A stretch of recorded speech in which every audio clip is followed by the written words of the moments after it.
Hai semua, selamat kembali ke channel Cikgu Ibentan. Dan hari ini kita akan sambung topik untuk unit 2 set pada subtopik terakhir iaitu gabungan operasi set. Okey, kepada pelajar yang masih ada masalah untuk menyelesaikan masalah melibatkan persilangan set dan kesatuan set, sila PM Cikgu dalam masa yang terdekat untuk kamu boleh menguasai topik yang akan Cikgu bentang pada hari ini ya. Sebab gabungan operasi set yang kita nak tengok hari ini, dia perlukan kedua-dua topik yang sebelum ini untuk kita selesaikan masalah.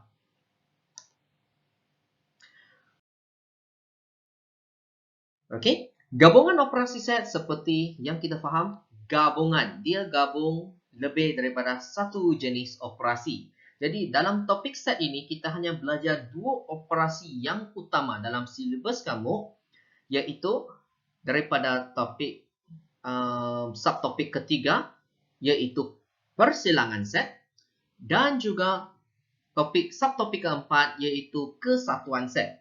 Di mana kamu boleh rujuk balik video dan juga akan letak video tu di kad yang di atas sebelah atas penjuru kanan nanti. Kamu boleh tengok balik ke video yang itu ya. Jadi tanpa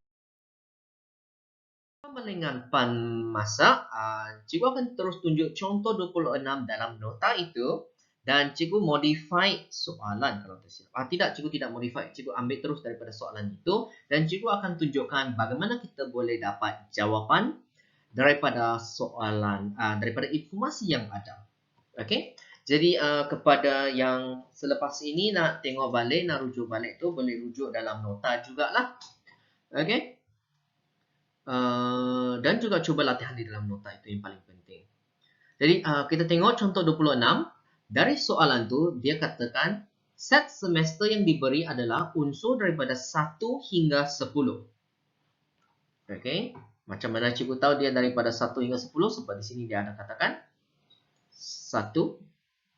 X adalah lebih besar daripada ataupun sama dengan 1. X adalah lebih kecil ataupun sama dengan 10. Okey. Jadi di sini kita akan ambil 1 hingga 10. Lepas tu dia ada kata kita ada 3 set yang berlainan. Set X adalah 1, 3, 5, 7, 9. Set Y adalah 2, 4, 6, 8. Dan set Z adalah 1, 4, 9. Dan hari ini dia minta kita cari Y satukan dengan Z. Lepas tu kita kena silang dengan X. Okey. Operasi dia sama dengan operasi kiraan kita yang biasa. Kalau kita jumpa kurungan, kita akan selesaikan kurungan terdahulu. Maksudnya ini kita akan selesai dulu, baru kita akan cari yang mereka bersilang. Okey.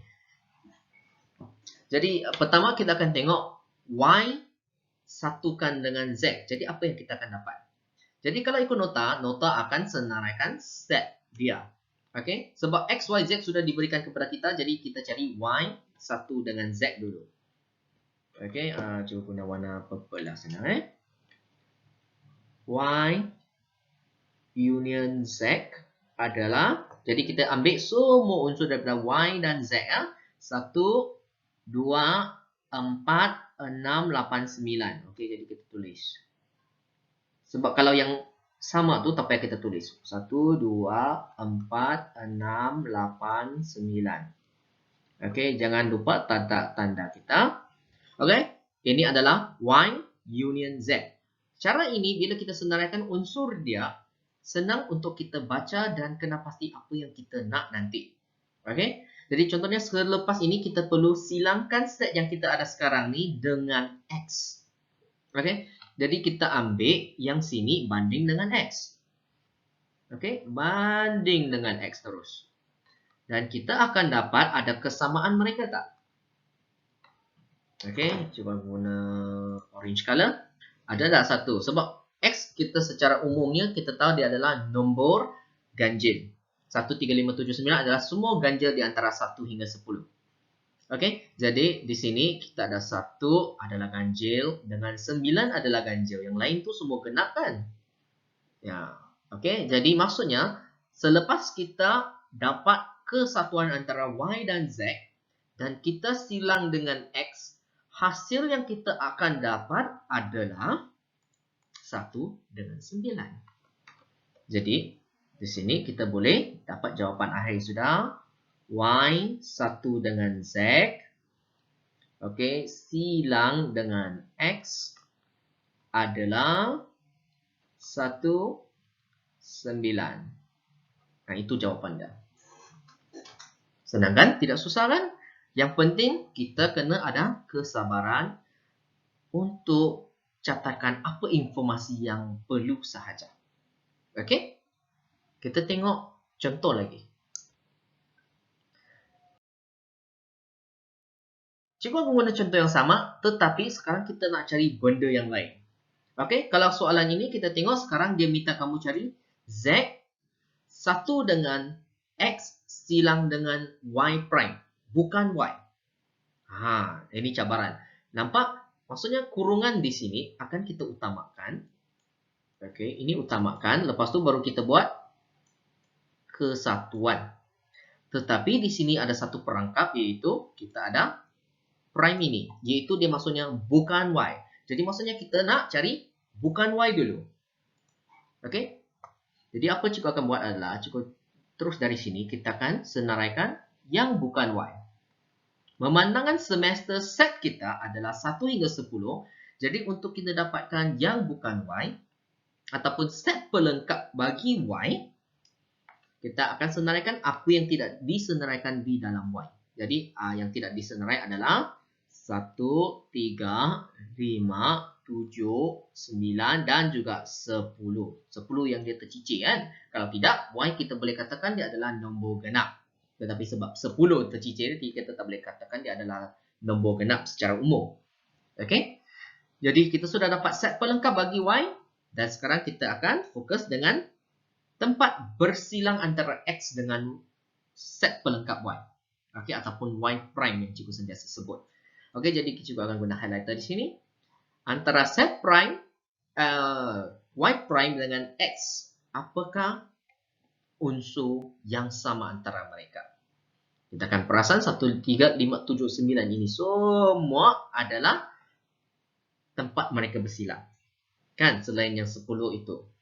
Okey, jadi pendek kata, X silang dengan Y prime adalah set X sebenarnya.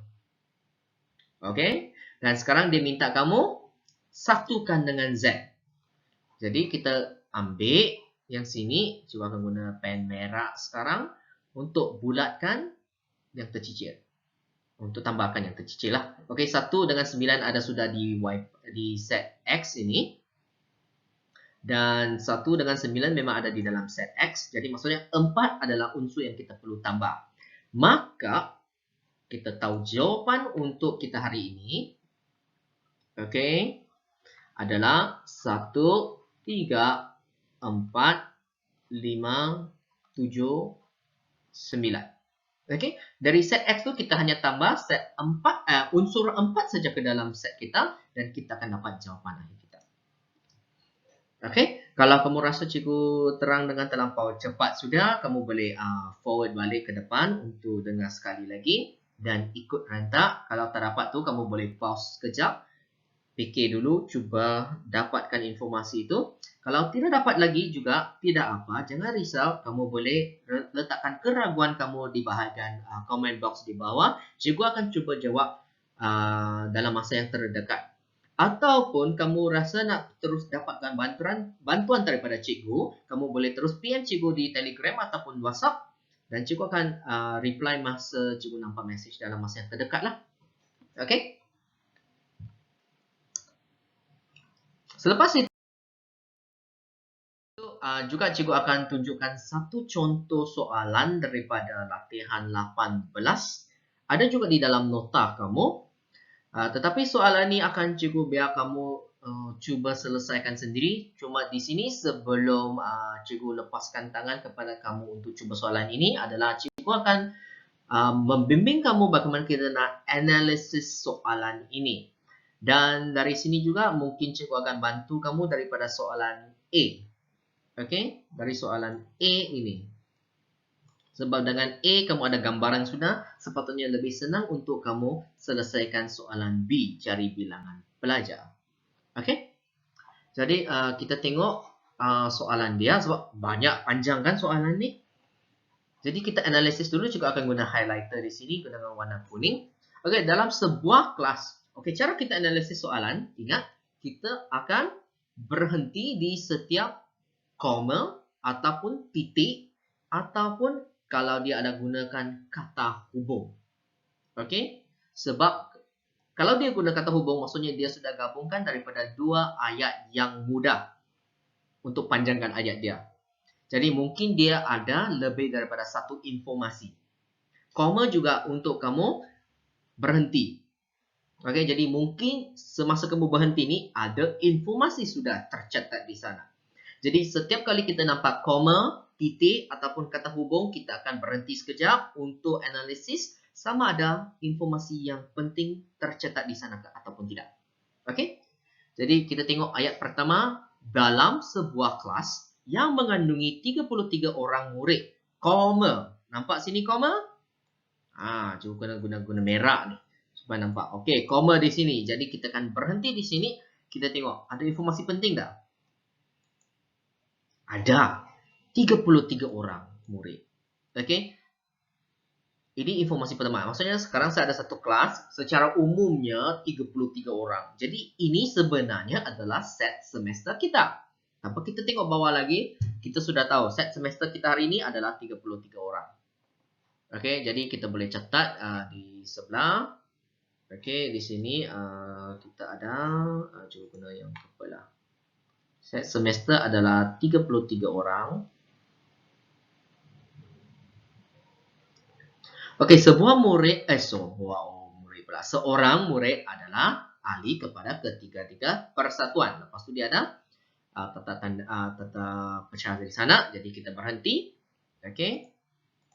Bila kamu nampak tanda baca sini, kamu boleh berhenti. Dia kata seorang saja, dia terdiri daripada 3 persatuan. Maksudnya sekarang kita ada 3 set yang berlainan, di mana dia ada 3 persatuan. Dan hanya satu orang saja, dia terdiri daripada ketiga-tiga persatuan ini. Daripada persatuan apa? Dia kata adalah daripada English, bahasa English, matematik dan sains. Maksudnya kita boleh guna simbol E untuk English, M untuk matematik dan S untuk sains. Dan orang ini dan seorang pelajar ini dia silang. Kenapa silang? Sebab dia merupakan ahli daripada ketiga-tiga ni. Maksudnya tiga-tiga ni pun ada nama dia. Sebab tu kita katakan di sini adalah silang. Okey, jadi cuba guna biru di sini.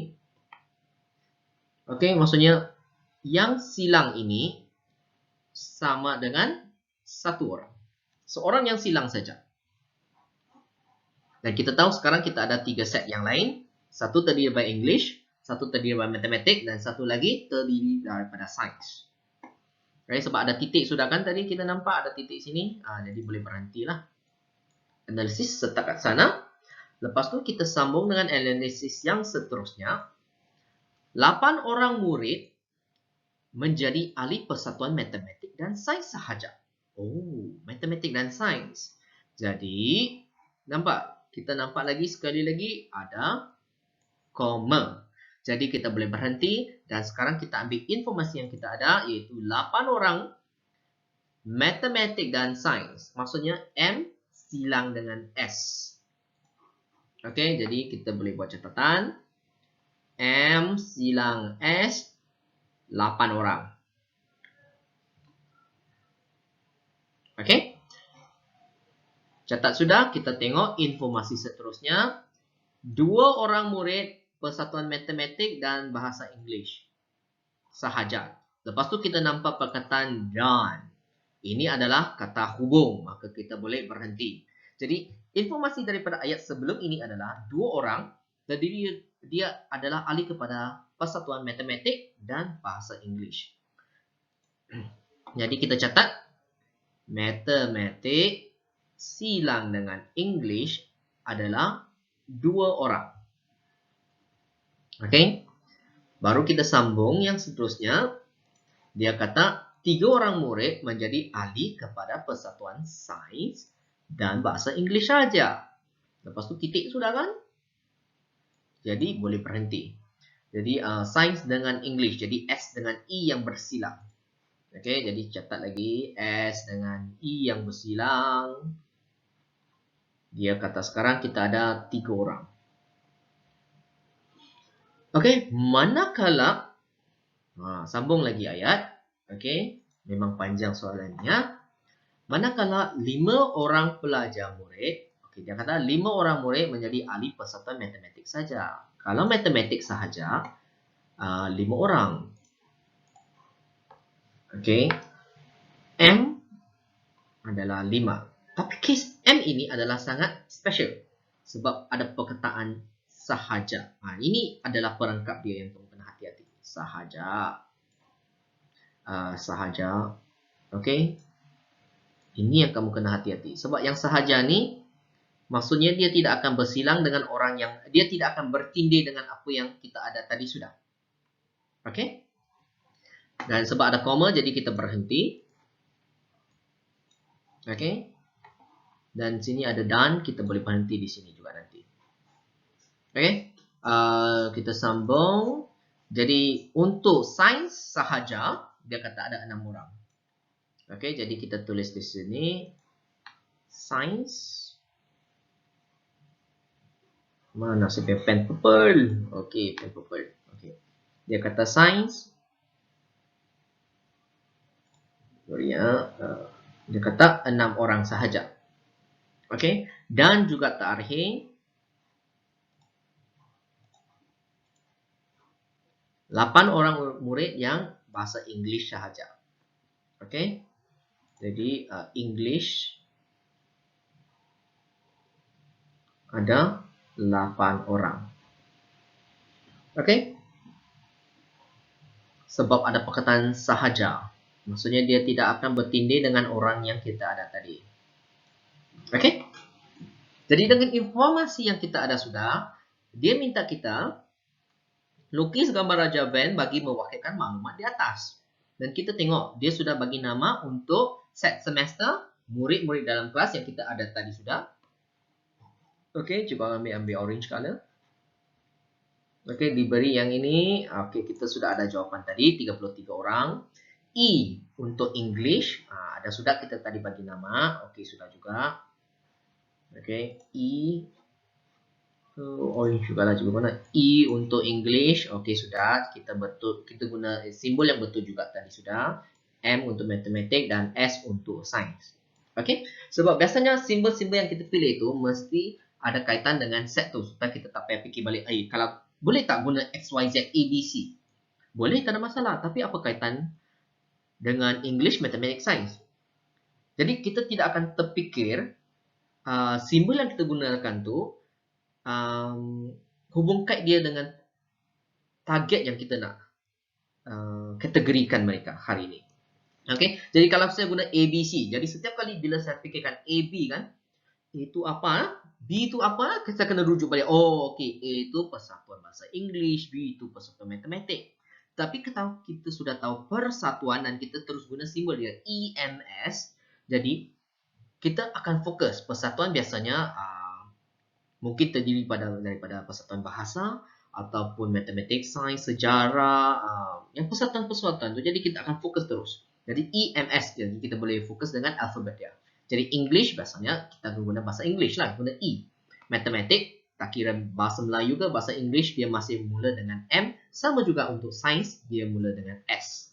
Jadi EMS yang kita pilih di sini. Okey, jadi biasanya cara kita namakan set, kita akan guna ciri-ciri yang terkandung dalam set yang kita kaji hari ini. Okey, itu pendek cerita dia.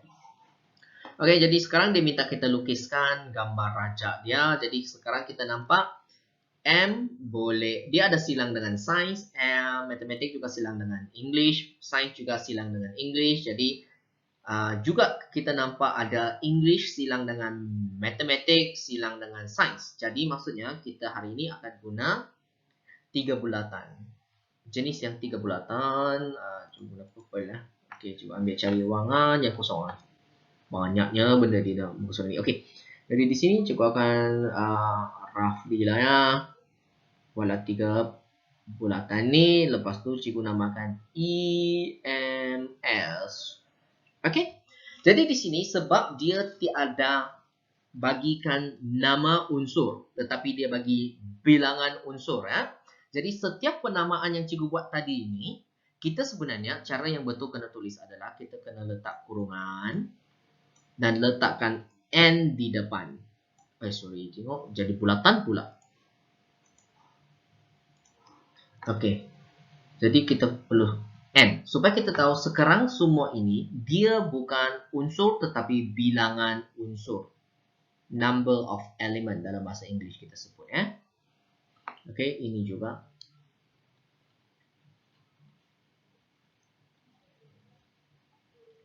Okey. Jadi bila kita nak masukkan informasi ini ke dalam gambar raja kita ataupun gambar raja van kita, tak perlu letak titik di depan nombor itu. Okey. Jadi warnanya nyata, cikgu guna hijau tak, cikgu guna yang merah lah. Okey. Jadi di antara tiga-tiga yang silang ini, kita sini ada 1 orang. E dengan M ada 2 orang dia kata. Okey. E dengan S ada 3 orang dia kata, dan M dengan S ada 8 orang. POM ada 5 orang. POS ada 6 orang dan POE ada 8 orang. Kita kira ada tak 33 orang sini ya? 8 tambah 2 10, 6 3 1 ini 10, jadi sudah ada 20, 28 tambah 5 33 orang. Okey, betul. Maksudnya semua pelajar dalam kelas ni ataupun set semester kita semua sudah di dalam gambar raja ini. Jadi A sudah diselesaikan. Dan sekarang dia tanya, cari bilangan murid yang menjadi ahli persatuan bahasa English atau sains dan menjadi ahli persatuan matematik juga. Jadi orang ni dia mesti terdiri daripada bahasa English ataupun sains. Jadi di sini kita kena belajar bagaimana kita nak tulis simbol dia. Okey, English E, bila kita katakan atau, maksudnya dia boleh pilih. Maksudnya kita akan satukan set E dengan S. Dan dia mesti juga terdiri daripada ahli persatuan matematik. Maksudnya kita akan ambil set kesatuan ini silang dengan matematik. Dan kita nak cari bilangan mereka.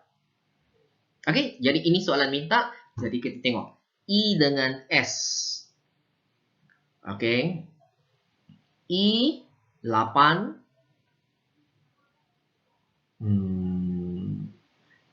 Tak. Kita tengok E union S. Okey. Okey, E union S maksudnya kita ambil semua yang di sini. Tak ada highlighter sini. Tiada tu apa? Okay, tak apa. Kita tengok di sini. Maksudnya sekarang kita ambil yang zone ini. Sebab ini adalah E union S. Okey, nampak yang warna kuning ni kan? Cikgu sudah kasih highlight kan? Okey, lepas tu dia kata silang dengan M. Jadi yang M saja ada. Okey, jadi kita akan tukar jadi warna orange. Okey, nampak di sini. Jadi sini 3 saja yang terlibat zone kan? Jadi 8, 2, 1. Okey, jadi 8 tambah 2 tambah 1, kita dapat 11. Maka jawapan 11. Okey? Sedangkan, selagi kamu sudah letakkan gambar raja van, kamu terus dapatkan maklumat daripada gambar raja kamu saja. Dan gambar raja ini adalah yang jenis yang senang. Sebab setiap tempat bersilang tu dia sudah bagi tahu nombor bilangan pelajar yang spesifik. Jadi tak payah sakit kepala ada tak mereka bertindih sini ke sana, soalan ni tidak. Okay, direct, straightforward. Okay, jadi terus ambil informasi saja. Okay. Kedua, menjadi ahli persatuan bahasa English atau bukan persatuan matematik atau sains. Okey, jadi kita ada English.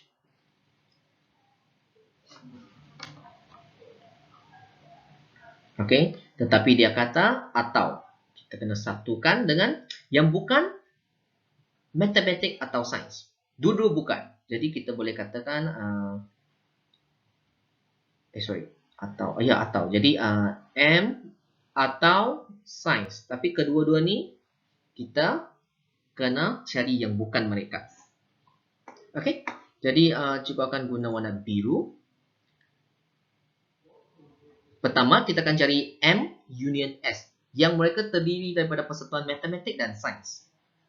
Okay. Matematik dan sains, kalau di sini, okay, kita nampak di sini matematik dan sains.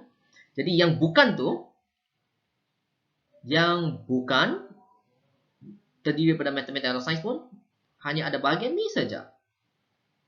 Kan? Sini saja yang bukan. Bukan maths dan sains. Dan sekarang dia minta kamu satukan dengan yang terdiri daripada English.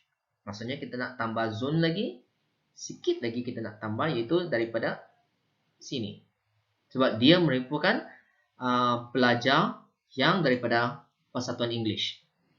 Jadi 8 tambah 2 tambah 3 tambah 1. Jadi semuanya 14. Okey, jangan lupa sebab kita sedang gunakan bentuk bilangan unsur, jadi kita kena kurungkan satu lagi, letak N di depan. Dan jawapan kita 14 orang. Okey. Kalau kamu tengok balik nota, latihan 18 ada, kalau tak silap, ada 2 soalan lagi. Jadi kamu boleh rujuk dan cuba soalan itu. Sekiranya apa-apa masalah, kamu boleh PM cikgu. Dan video yang seterusnya mungkin cikgu akan fokus pada perbincangan soalan tersebut. Okey. Dan 2 soalan ni cikgu minta pelajar untuk PM-kan jawapan kamu kepada saya terus di WhatsApp ataupun Telegram. Jadi untuk video hari ini kamu tidak akan ada apa-apa link untuk buat di Google Form untuk membuktikan kehadiran kamu. Okey. Jadi kita akan jumpa nanti. Kita akan jumpa nanti di video minggu depan, di mana cikgu akan masuk bab ketiga ke barang kalian. Okey, jadi ada apa masalah yang kamu rasa kamu belum, masih bengong lagi, tak rasa macam tak clear lagi, sila PM cikgu ataupun letakkan keraguan kamu di bahagian comment box di bawah supaya cikgu boleh membantu kamu dalam masa terdekat. Dan jangan lupa, sekiranya kamu ada subjek lain yang perlukan bantuan, dan kamu boleh juga mencarikan Akademi YouTuber di Google Search ataupun di YouTube, sebab banyak video sudah kami sedang usahakan untuk membantu kamu dalam PDP sepanjang PKP ini. Okey, kita akan jumpa lagi minggu depan, dan itu setakat ini sajalah untuk kelas hari ini. Kita jumpa lagi minggu depan. Bye-bye.